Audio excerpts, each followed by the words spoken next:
Our next guest is Andy Verday. He's the leader of the Labour group now, has been since 2005. But he actually was first on the Old County Borough Council in 1972, and he served on that for a couple of years, and then for 10 years on the Metropolitan Borough when it first started out. After that, he left Stockport and lived in London for a while, and eventually came back, and now he's back on the council doing this job. But I'm going to ask him about what his memorable events were in the time that he's been a councillor. Okay, Andy, tell us a bit about when you got elected to the council for the first time. I got elected to the council in 1972 as a member for Longford Ward, which is half of the what is now the North Reddish Ward on the Metropolitan Borough Council. And I can remember very clearly coming to the first group meeting and being told by Dick Burns, who was the chief whip, that young members were expected to sit on the back benches and say out for a year. He said nothing for a year, and then if you applied, I used to think it might have even been in writing, but if you applied, you could speak on little issues, and they'd let you into debates from time to time, but certainly for the first year you were required to say nothing. The leader of the Labour group when I got on was an old chap called Alderman John Holland. And John had been a mill manager in the 1930s and was a very distinguished political figure in Stockport who I barely knew.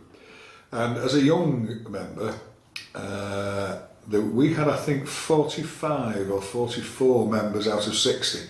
So we were overwhelmingly, large Labour group, overwhelmingly in control of the council. I never actually spoke ever to John Holland. He passed me and would nod at me, but I never had a conversation with John, and that's how it was. It was also interesting that when you were in the group meeting, you addressed people as councillor, and you addressed the leader of the council as the leader of the council. And when you came out of your group meeting, you went to speak to town hall officials, you called them by the name. So the town clerk was Mr. Town Clerk. His name was actually Donald Hay. You may call him Mr. Hay, but I don't believe anyone, certainly nobody as junior as me, would ever call him Donald. And you called the borough engineer, Mr. Borough Engineer, and Mr. Borough Surveyor, and it was really quite formal, and much more formal than I'd ever experienced before. And that was the way that the council behaved itself. I can remember some quaint little things about the County Borough Council. It had one of its committees which was Manorial Tolls. The Manorial Tolls Committee was the committee that actually was responsible for Stockport Market. Why it was called Manorial Tolls is lost in the midst of time, but that's what it was called. Cut for a bit now.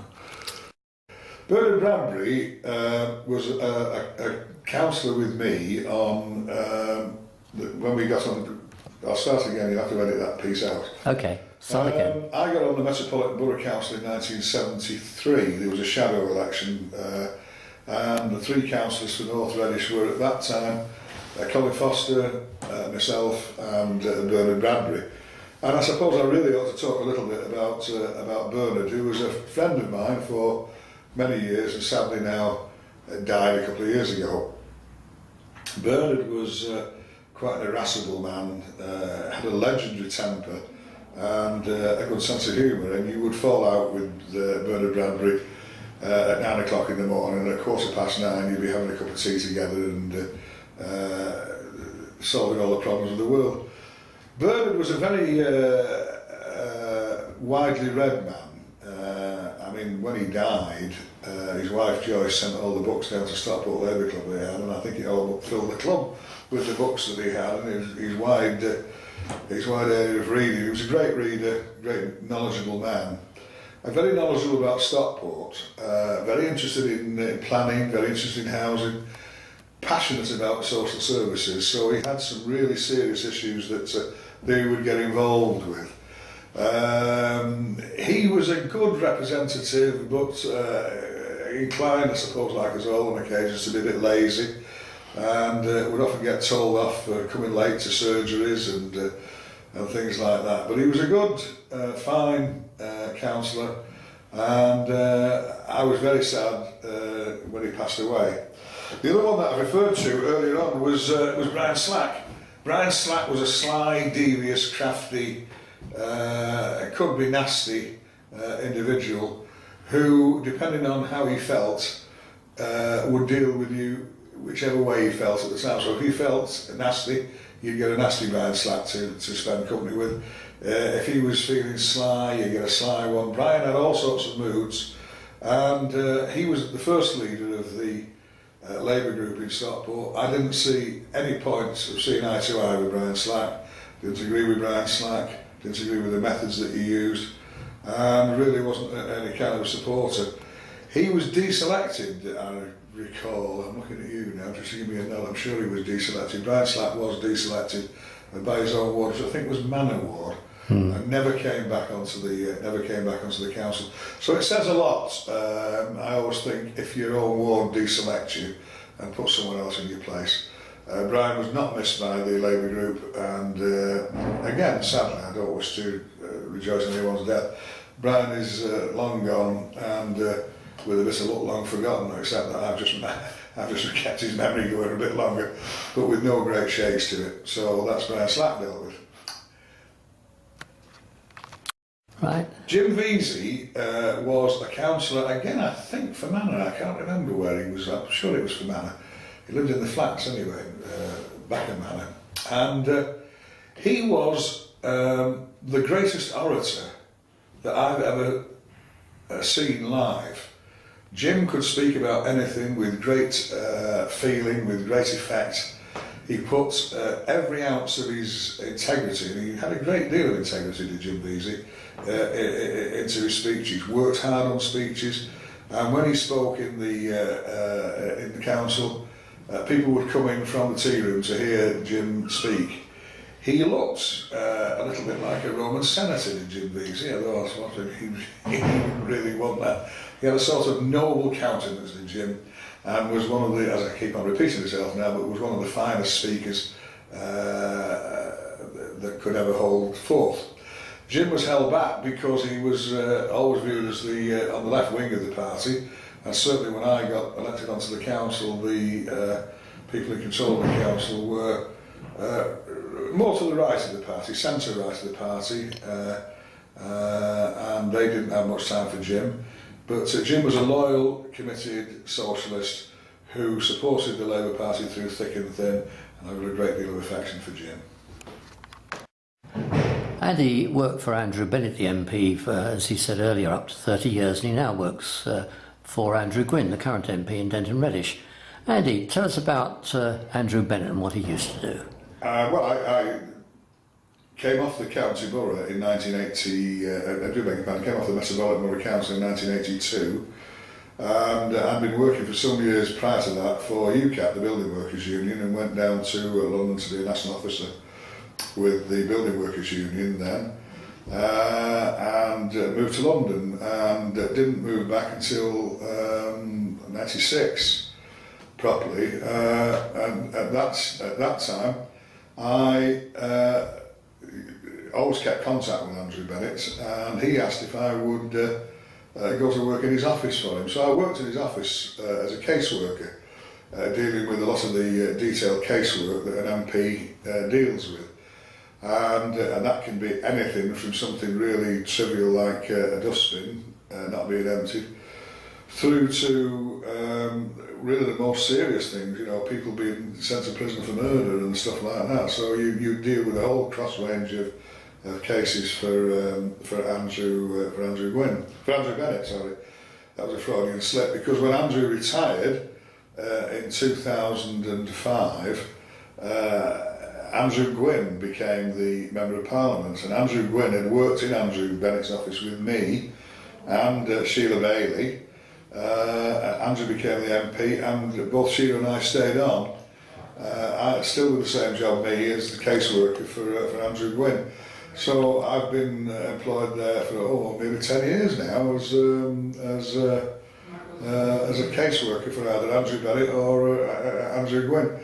I also do a whole range of things for the MP. I mean, for example, very soon on Friday I'll be doing his surgeries because he's busy.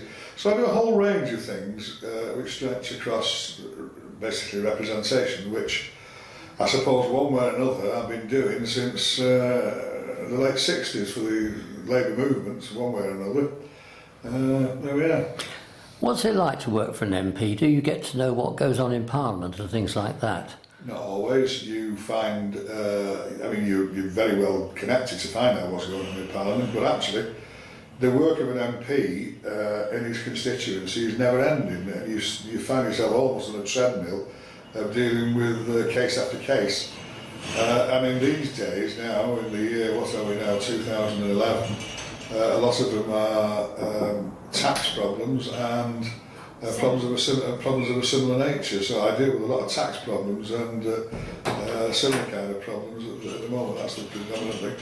And immigration problems. So there's a lot of immigration casework coming in as well. Hello, this is Tom Mcgee. He was the former leader of the Labour group for some years until he lost his seat, unfortunately.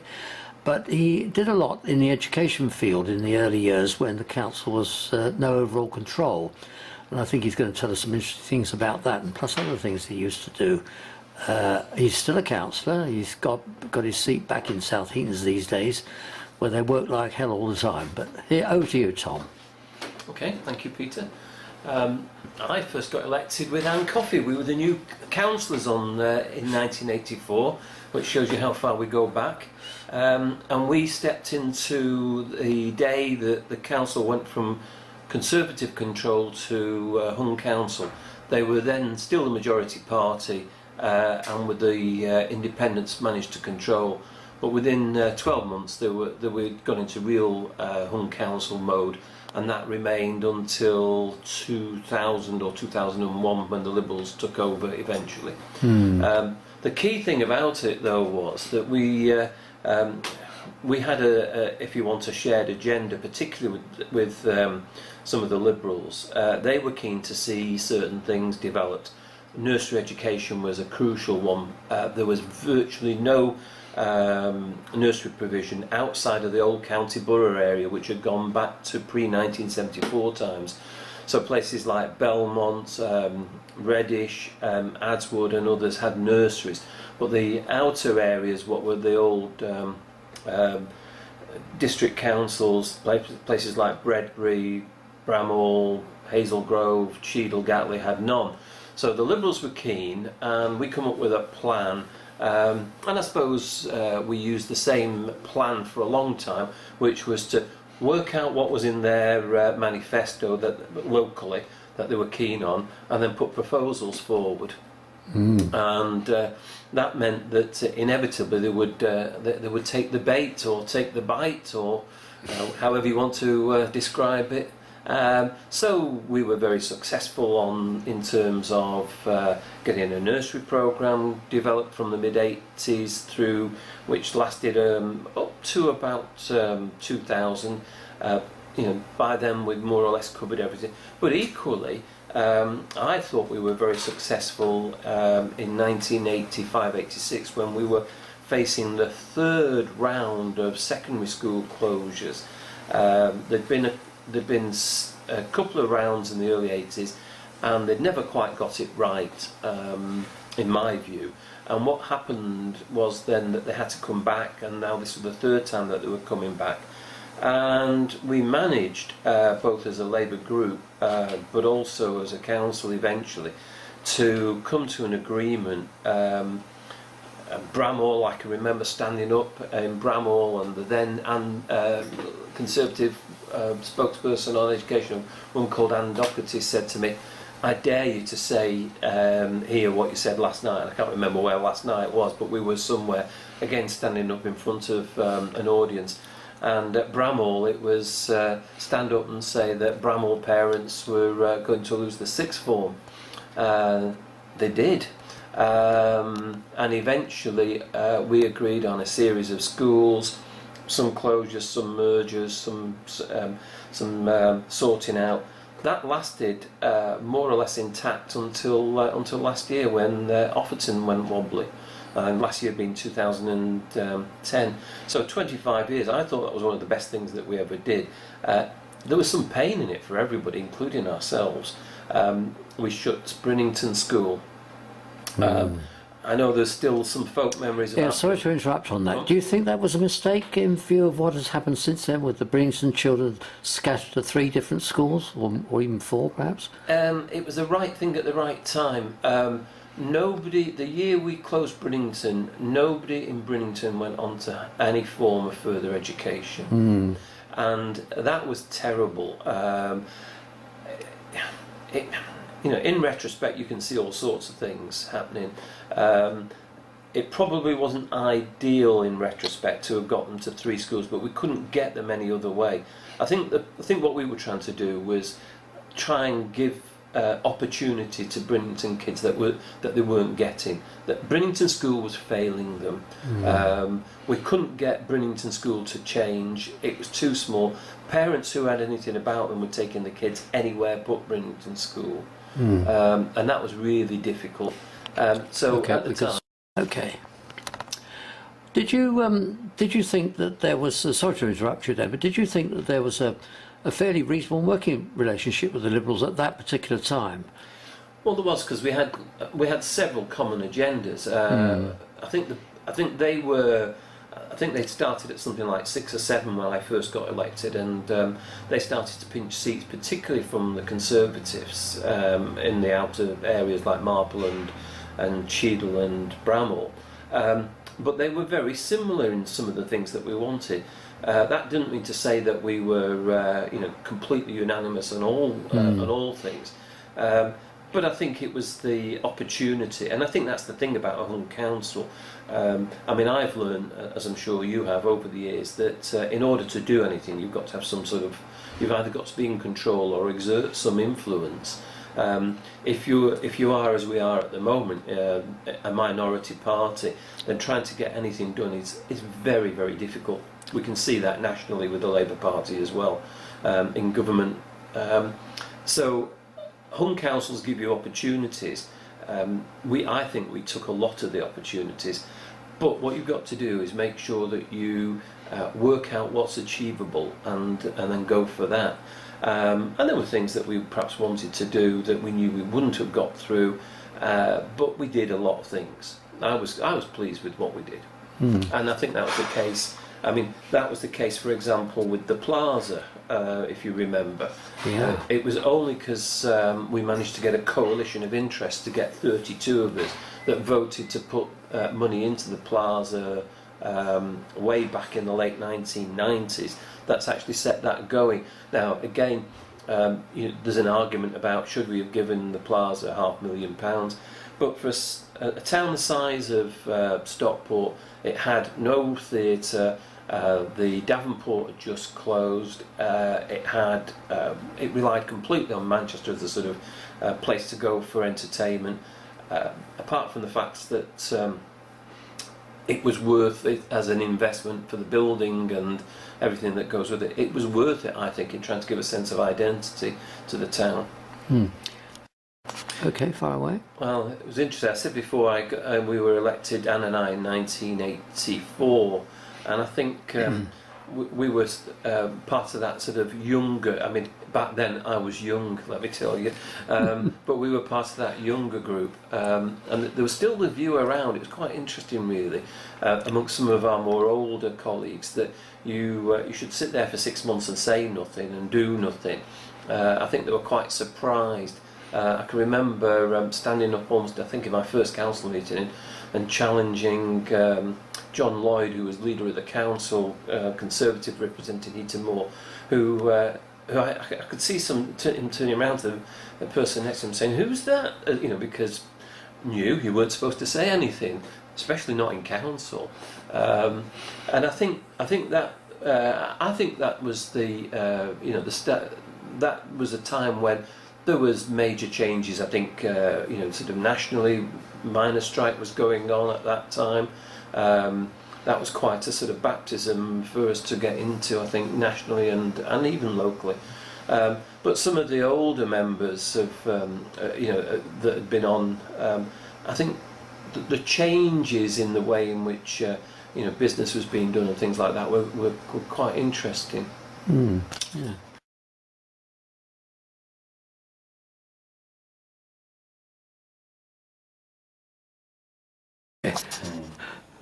Right. This is Bill Jones. He's an academic at Liverpool at the moment, was at Manchester previously. And he was active during the Thatcher years and was going to tell us a bit about his memories of that time, a bit about Anne Coffey as well. Yes, Peter. Well, I moved up here round about 1978, 79. So I can remember the awful, Thatcher takeover. And I remember the terrible feelings of doom and distress amongst local activists that I used to meet. I always remember one conversation when it was one little group said, well, the thing is we're going to have to stick to being on the left, and that this is definitely the way to go. We weren't sufficiently radical in the 79 election. And my line was, well, no, that's disaster. We're going to have to be less radical, and we're going to have to reassure the non-Labour voters that they're not what they fear we might be. And that was the essence of the debate, I think, in the early 80s. But it was not a happy time. And people were sort of not that keen, really, to be active in the party. I think morale was at a very low ebb.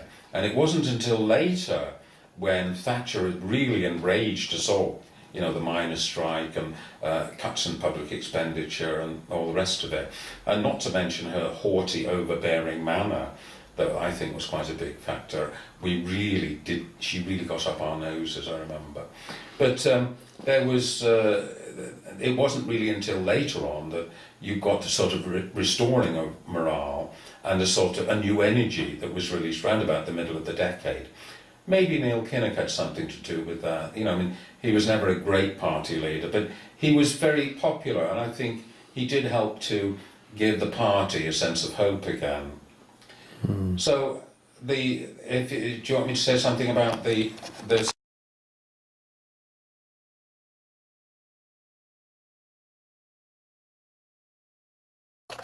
Right, far away now. Fire away? Yep. Okay, I'm firing. So, as I was saying to you, Peter, I think one of the key things is that we need to look towards the future.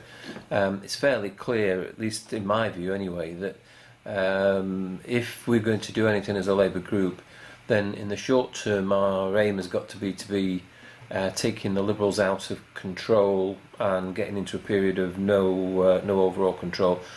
That, if you remember last time, gave us some influence. It enabled us to do things like the Plaza, which I think is one of the most exciting things that have happened in the town centre for a long time, was because the Labour group, with a few disparate others, managed to get a coalition together to outflank the Liberals, and that's 10 years on, seeing a fairly good revival of the Plaza. If you're not in there, you've got no chance. I think I was saying to you that even Anne, now that the Labour Party national is in opposition, is finding it difficult to get things done, and that's the lesson. If you want to get things done, if you want to influence things, you've got to be in some form of control at least.